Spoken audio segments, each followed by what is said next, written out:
이번 강의는 구매율을 압도적으로 높이는 세일즈의 대전제다, 이렇게 말씀을 드리겠는데, 자, 세일즈 강의이지만, 자, 세일즈에서만 하는 게 아니라 마케팅, 다 마케팅입니다. 원래 마케팅이라는 큰 범주 안에 세일즈, 브랜딩이 다 있는 거예요. 자, 근데 세일즈라고 하면은 우리 이렇게 생각하시는 분들이 있어요. 뭐 미생 드라마를 보신 분은 있으실지 모르겠지만, 세일즈가 어떻게 묘사됩니까? 을의 입장으로 묘사되죠. 마시기 싫은 술도 먹어야 되고 접대도 해야 되고, 맞나요? 그렇게 묘사가 됩니다. 그래서 많은 분들이 이렇게 생각을 해요. 내가 꼭 세일즈를 해야 돼? 꼭 세일즈를 배워야 돼? 맞죠?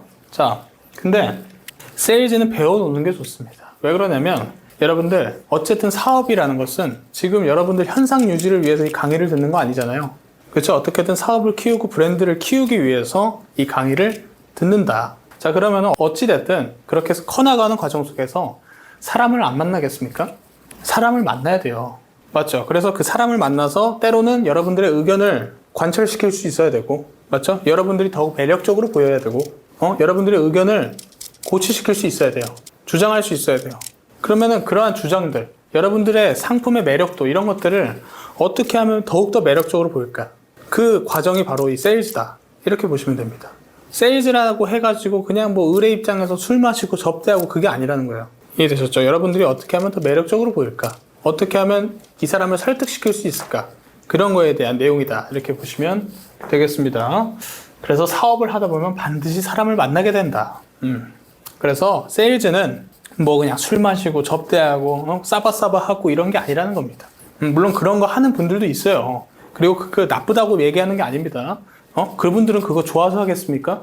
다 해야 되니까 하는 거죠. 그런데 그게 전부는 아니다. 세일즈는 우리의 상품, 브랜드의 가치를 높여서, 우리 브랜드의 가치와 매력도를 높여서 그 사람들이 우리 거를 선택하게끔 만드는 것, 그게 바로 세일즈다, 이렇게 보시면 되겠습니다. 자, 첫 번째, 세일즈는 꼭 의뢰 입장에서 해야 할까? 어떻게 생각하십니까? 그럼 의뢰 입장에서 안 한다는 건 뭐예요? 갑의 입장에서 한다는 건가? 세일즈를 갑의 입장에서 한다고? 한번 들어가 볼게요. 자, 세일즈는 꼭 의뢰 입장에서 해야 할까? 계약 부탁드리겠습니다. 사장님, 이번 한 번만 도와주시면 제가 진짜 혜택 특별하게 드릴게요. 한 번만 사주십시오. 한 번만 이 템플릿 좀 봐주십시오. 연락 주십시오. 예? 기다리겠습니다.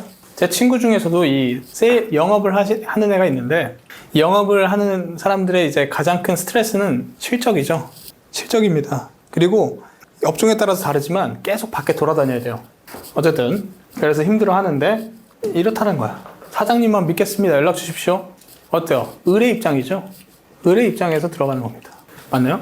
자, 기본적으로 우리가 세일즈를 의뢰 입장에서 한다는 건 뭐냐면 차별화가 없다는 뜻과 마찬가지예요. 여러분들의, 자, 제가 계속 말씀드리는데, 제가 마케팅, 세일즈, 브랜딩 이런 거 강의를 하면서 상품력보다 중요한 게 뭐다? 뭐 이런 거다, 이렇게 설명을 드리지만, 제가 상품력이 안 중요하다라는 게 아니라 상품력 기본적으로 기본 이상은 해야 됩니다. 아니, 그렇잖아요. 상품 퀄리티도 뭐 쓰레기 같은 거 파는데 갑의 입장에서 세일즈를 하겠다? 말이 안 되겠죠? 그럼 말이 안 되는 겁니다. 자, 제가 말은 안 하지만 전제로는 뭐야? 상품이 기본 이상은 해야 돼요. 이해되셨습니까? 상품력이 기본 이상은 해야 된다. 그래야 이런 것들이 먹히는 겁니다. 자, 이게 아니라 우리는 어떻게 할 수 있다? 구매 의향이 있으신가요? 또 꼭 구매 안 하셔도 됩니다. 괜찮습니다. 저희는 이 조건에서만 거래하는데 괜찮으신가요? 구매 의사가 없으시군요. 자, 그러면은 가봐도 되겠습니까? 그죠? 이런 식으로 사뭇 다르죠? 의뢰 입장이 아니라 최소한 동등한 입장에서 세일즈를 할 필요가 있다라는 것이죠. 그리고 실제로 그렇게 할 수가 있다라는 겁니다. 이해되셨습니까? 자, 그러면 왜 이렇게 해야 되느냐? 여러분들, 이렇게 해야 되고 이렇게 할 수 있습니다. 의뢰 입장이 아니라 동등한 입장에서, 더 나아가서 갑의 입장에서 할 수 있고, 세일즈를 할 수 있고, 또 그렇게 해야 됩니다. 자, 그럼 왜 그렇게 해야 되느냐?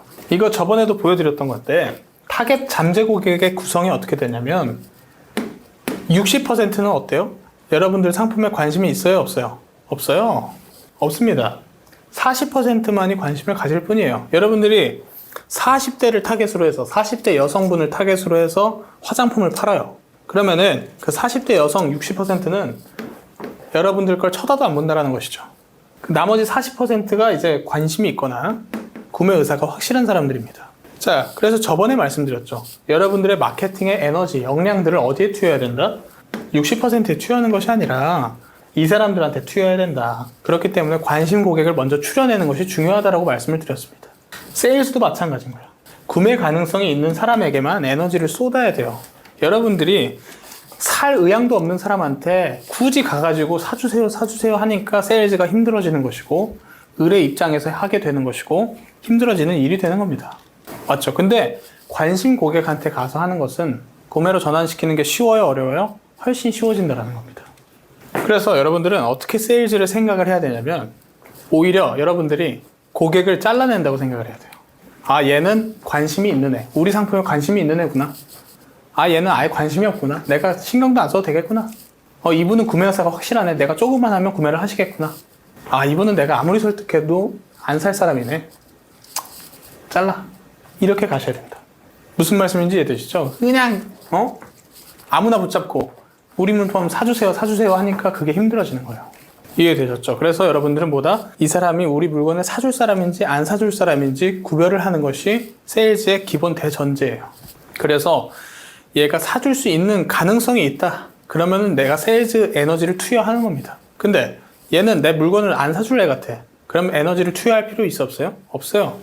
그러니까 빨리 그걸 판단을 해내는 것이 세일즈의 기본 대전제다. 이렇게 생각을 하셔야 됩니다. 그래서 만약에 세일즈를 딱 시작을 했는데 이 사람이 저에게는 필요 없을 것 같은데요? 그러면은 그렇게 생각하지 마시고요. 이거 다시 한번 봐주십시오. 이러면 어떻게 돼? 힘들어지는 거예요. 을이 되는 거예요. 그때부터는. 그러지 마시고 쳐내라. 왜? 다른 고객한테 가면 돼요. 다른 고객한테 가면 됩니다. 물론 내 상품에 차별화가 없고요. 내 상품에 차별화도 없고 경쟁력도 없고 별다를 게 없어요. 그러면 굽신굽신 해야죠. 사달라고 해야죠. 먹고 살아야 되는데. 당연한 얘기 아닙니까? 근데 내가 어느 정도 상품에 대한 자신이 있고 경쟁력이 있고 차별화가 있어요. 잘 알려지진 않았지만 상품에 대해서 자신이 있고 그렇다면 굽신굽신 할 필요 없습니다. 사주세요 할 필요 없다라는 거예요. 왜? 다른 고객한테 가면 되니까. 100명 중에 40명은 나를 주목해 줄 거니까. 여러분들, 코끼리를 생각하지 마세요. 코끼리 생각하면 큰일 납니다, 지금. 코끼리 생각하지 마세요. 어때요? 코끼리가 떠오르죠? 원래 그런 겁니다. 여러분, 어렸을 때 느끼신 분도 있겠는데, 저도 그랬는데, 부모님이 뭐라 그래요? 야, 공부 좀 해, 이렇게는 안 하지만, 이렇게 경박하게는 안 하지만, 부모님이 뭐라 그래요? 야, 공부 좀 해라. 너 그렇게 놀면 되겠니? 공부해! 라고 말하죠. 그럼 어때요? 더 공부하고 싶어져요? 더 놀고 싶어져요? 더 놀고 싶어지죠? 그런 겁니다. 맞죠? 사람은 하라 그러면은 하기 싫어지고요. 하지 마라 그러면 더 하고 싶어져요. 그렇죠? 뭐 다 그런 경험이 있으실 겁니다. 맞죠? 인간은 기본적으로 청개구리처럼 구는 게 있어요.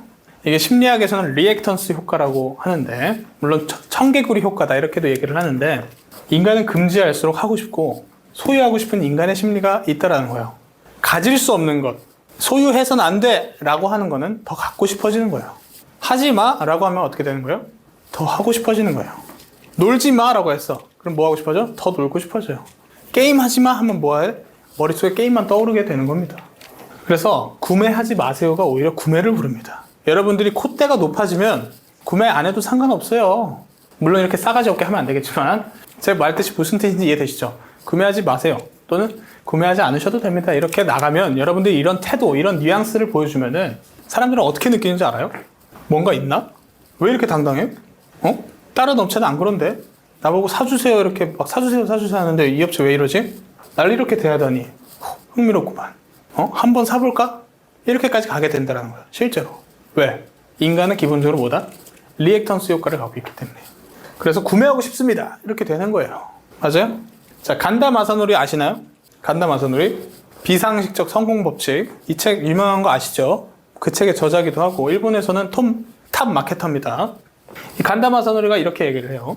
세일즈맨은 상품을 구매할 가능성이 높은 고객을 파악해야 된다. 아까 말씀드렸죠? 이를 위해서는 저는 손님이 사지 않아도 상관없습니다.